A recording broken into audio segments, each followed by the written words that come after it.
নমস্কার সকলকে।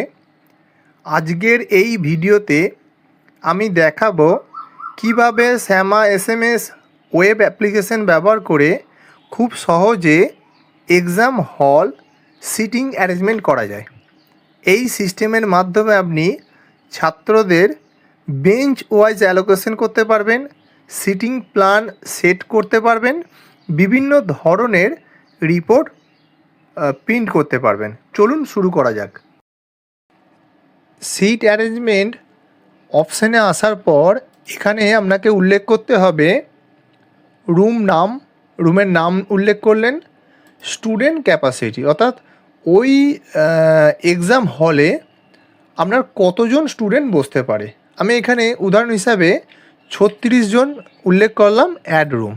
দেখুন এখানে রুম ক্রিয়েট হয়ে গেল। আপনি চাইলে একাধিক রুম ক্রিয়েট করতে পারেন। আমি এখানে একটা রুম ক্রিয়েট করে দেখালাম। এবার এই রুমে আমি স্টুডেন্টকে অ্যালোকেশন করব। কিভাবে করব? চলে আসছি হচ্ছে ক্লাস, এখানে ক্লাস 5, এখানে অল সেকশন রয়েছে। আমি এখানে জেন্ডার ওয়াইজ বসাতে চাইছি। এখানে বয়েজকে সিলেকশন করলাম, শুধুমাত্র ছেলেদের দেখাচ্ছে। আমি এখানে একটা করে সিলেকশন করতে পারি। যে স্টুডেন্টগুলো আমার এখানে প্রয়োজন সেই স্টুডেন্টগুলোকে আমি সিলেকশন করব।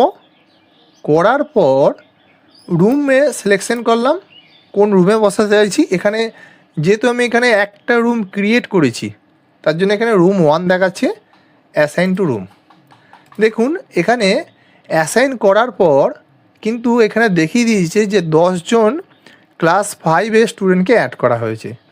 বাদবাকি দেখুন এখানে রয়েছে, এগুলো চাইলে আপনি সিলেকশন করতে পারেন বা নাও করতে পারেন, বা অন্য কোনো রুমে এটাকে সেট করতে পারেন। এবার চলে আসি একই রুমে ক্লাস 5 রয়েছে, 5-এর পাশাপাশি ধরুন আমি 6কে দেব, তাহলে ক্লাস 6কে সিলেকশন করলাম। সিলেকশন করার পর এখানেও সেম প্রসেসে আমি স্টুডেন্টকে সিলেকশন করব। ঠিক আছে, এখানে আমি সিলেকশন করলাম 12 জন স্টুডেন্টকে, আমি এখানে অ্যাসাইন টু রুম করলাম। দেখুন এখানে 12 জন স্টুডেন্ট অ্যাড হয়ে গেছে। তাহলে এখন আর আমার 14 জন স্টুডেন্ট আমার রুম 1-এর মধ্যে অ্যাড করতে পারবো। পরের ক্লাস থেকে ক্লাস 7, সেখান থেকে আমি 14 জন স্টুডেন্টকে অ্যাড করে নিচ্ছি। তো এখানে 14 জন স্টুডেন্ট রয়েছে, এখানে অ্যাড টু রুম। দেখুন আমার এখানে রুমের যে রুম 1-এ স্টুডেন্ট অ্যালোকেশন কমপ্লিট হয়ে গেছে।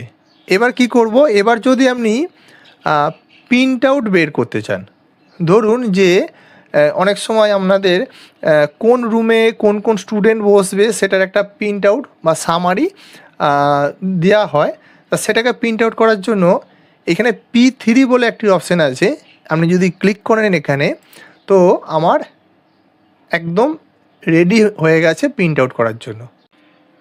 সিট অ্যারেঞ্জমেন্ট কমপ্লিট করার পর ওই এক্সাম হলে স্টুডেন্টরা কিভাবে বসবে, তার বেঞ্চ কিভাবে অ্যালোকেশন করব সেটা দেখিয়ে দিই।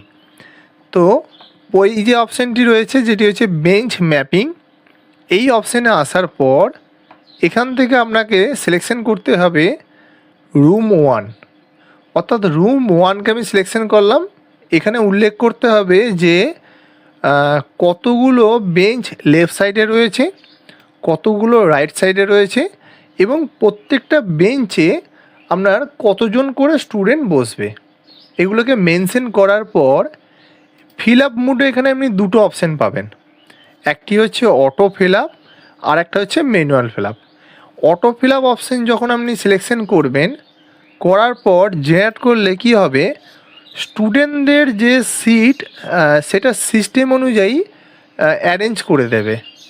যদি আপনারা এখানে খেয়াল করে দেখেন, কোনো স্টুডেন্টকে একই ক্লাসের পাশাপাশি স্টুডেন্টকে কিন্তু পাশাপাশি বসায়নি। যদি আপনি এটাকে ম্যানুয়াল ফিল আপ করেন, তা সেক্ষেত্রে আপনারা প্রত্যেকটা স্টুডেন্টকে আপনি সিলেকশন করতে পারেন। ঠিক আছে, সিলেকশন করার পর আপনারা যেভাবে চাইছেন এইটাকে অ্যারেঞ্জ করে এটাকে সেভ করতে পারেন। আমি আপাতত এখানে অটো ফিল আপ করছি, করার পর সেভ স্টুডেন্ট ম্যাপিং এখানে ক্লিক করলাম। এরপর এটার প্রিন্ট আউট নিতে চাইছি। তো প্রিন্ট আউট নেওয়ার জন্য এখানে প্রিন্ট সিট বলে একটি অপশান রয়েছে, এখানে ক্লিক করব। দেখুন এখানে ক্লিক করলে এই রকম একটি ফরম্যাটে আপনারা এই বেঞ্চের যে অ্যালোকেশন সেটা আপনারা প্রিন্ট আউট করতে পারবেন। ধন্যবাদ সম্পূর্ণ ভিডিওটি দেখার জন্য।